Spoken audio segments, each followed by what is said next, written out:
master matter. That's interesting.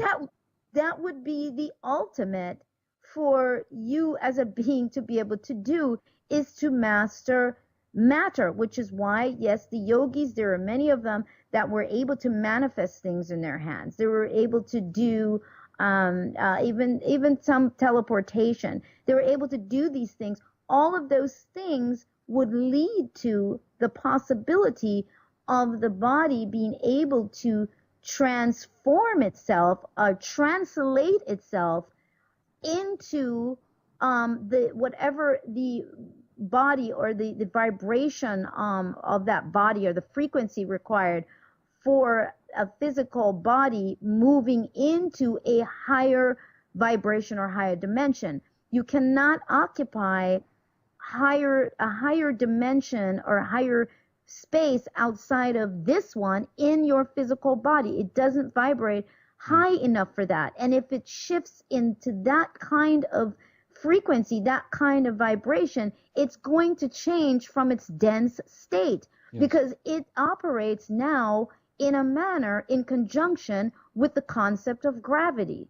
So we have to, when we start to really sit and look at this, you see that I'm not talking crazy stuff. I'm just talking scientifically. It would only make sense that that would be the case. Now, there are beings who have actually done this, but obviously you don't hear about them. No. You don't hear about these beings. The people that we know of, or the history that we find that's dug up and we talk about, those aren't the people of power. When are we going to get that?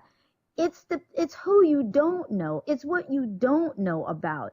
That's where the power is, just like the power lies in the invisible. For us, it's the invisible because of where we're vibrating, where our consciousness is. But it's not the people that we dig up historically.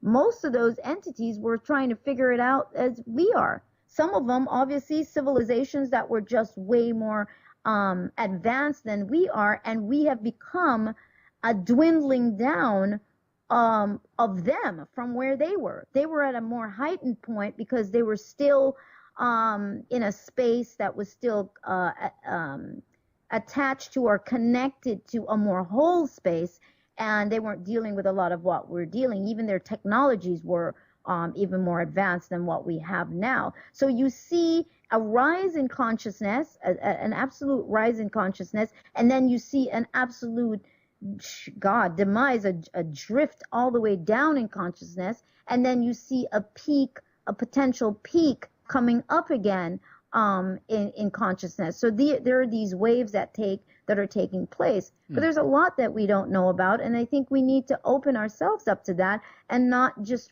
believe that, well, such and such wasn't able to do it. Well, what about the ones that did that you don't know about? They operate on a completely different concept of time and reality, and egos aren't involved, so it's not necessary, and you can't just find them. On top of the fact that you are, some of the things that are being found, does anybody think to themselves, how many times have they dug in certain places and you don't find, there's nothing found, and then they'll go back and find it? Do you know how many inserts sometimes are made into our reality? It's virtual. It's a hologram. It's a game. It's very possible to insert things, and it could be too, Heinrich, that it's on a timer where things show up visibly to us because of the consciousness or because of the shift in consciousness of this reality based on this particular time that we're in, certain time periods. So it could be this sort of clock, but everything is forever moving. It's just nothing is stabilized like we think, and so we get attached to that. Though we get attached to the idea of something stable, like a particle. It doesn't work that way. No. It's the phantom effect.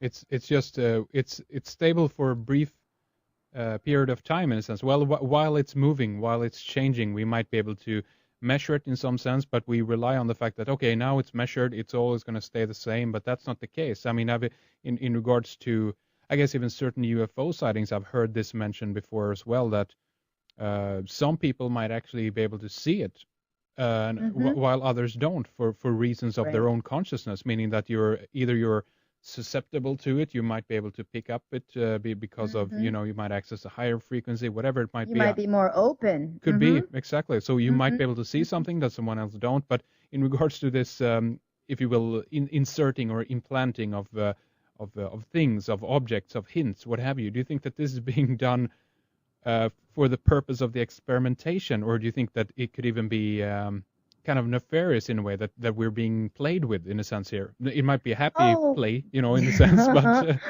Oh, I believe that it's a combination. I really do believe that.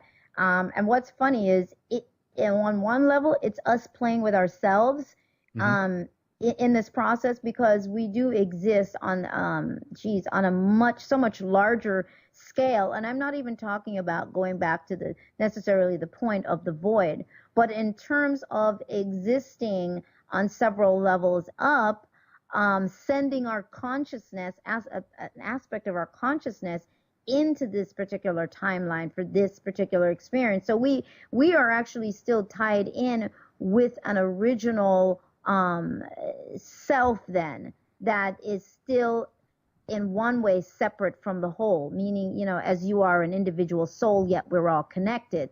So there is that aspect. And there are, again, because you have game players, you still have that mission going on, as far as, maybe one side maybe trying to add clues, the other side trying to throw you off. Yeah. I mean, if we get that fact that it's a game, it makes it very humorous, and you can see so much more, because you're not going to lock yourself in so much, and you can see more. It's being able to laugh honestly about it that is one of the biggest formulas to this whole thing, because it's the seriousness on another level that solidifies it and makes it so that it's so stable in your own perception that nothing moves, and you're stuck on that one concept, idea, thought, whatever. You're stuck on that, and you can't see outside of that.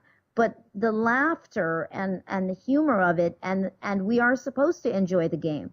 That's the other thing. So until we can get to that certain space, we can't really enjoy the game. That is the whole thing. We've got to be able to get to that point where the game doesn't own us anymore. Right now, the game owns us because we don't remember. And when the game no longer owns you, guess what? Like a hologram as it is, it starts to what? To break down. You can actually see the hologram itself, the holographic reality of it itself, and eventually we all then, yes, you begin to make shifts, because that's why we can't penetrate anything right now, because we're vibrating at the same rate of speed as everything around us, as the material world. So we can't penetrate anything. But as we shift in consciousness, you're shifting in the vibration, and then yes, we can begin to penetrate